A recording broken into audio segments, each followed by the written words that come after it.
Good morning, everybody. It is rural, it is morning time, and so we need to have a chat because this is morning chat time. Well, what are we talking about today? Let's talk about fuel. There is all sorts of different type of fuel, and depending on what we want as the outcome requires different fuel. Certain things take only one fuel. Other things take a variety of fuel. You take it as a just a regular vehicle, right? Just your Honda Civic or your F-150 or whatever. When you have a gasoline combustion engine, unless you do heavy modifications and all that, I'm talking straight out of the box, it requires gasoline.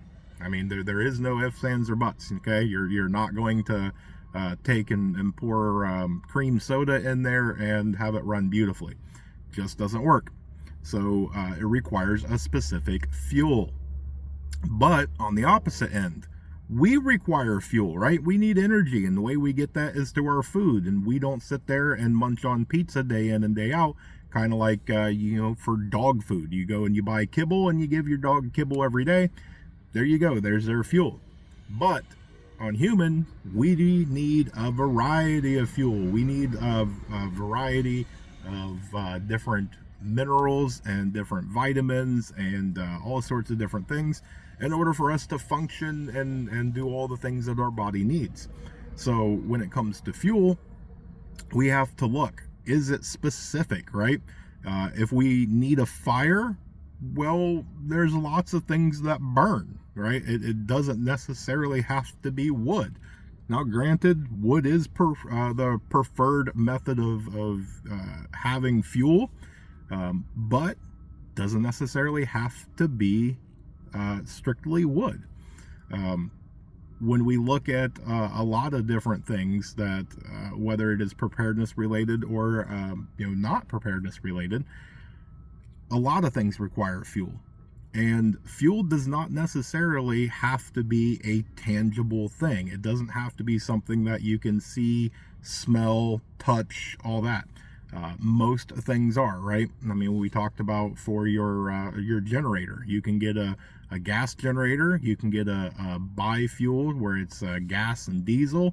You can get a tri-fuel that's gas, diesel, and propane or natural gas or something along those lines. You can get various things that require a specific, or you can get various things that require, a different thing. You can have your choice, right?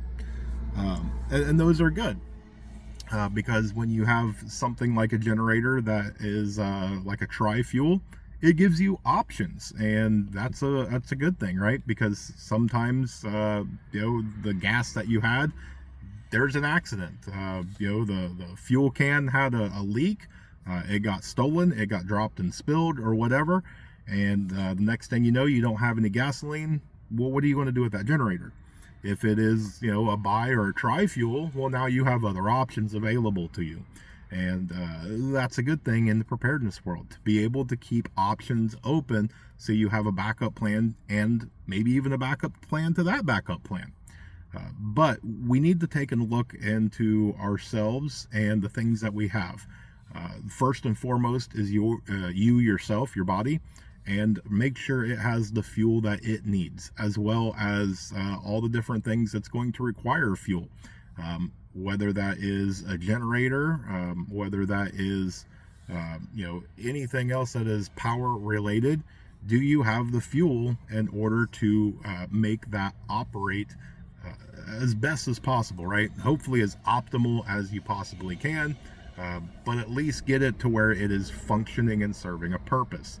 Now, to backtrack for just a moment, for the sake of time, when it comes to us as people, sometimes fuel doesn't have to be the tangible thing of food and water and things like that. Sometimes it's words, sometimes it is things like motivation, right?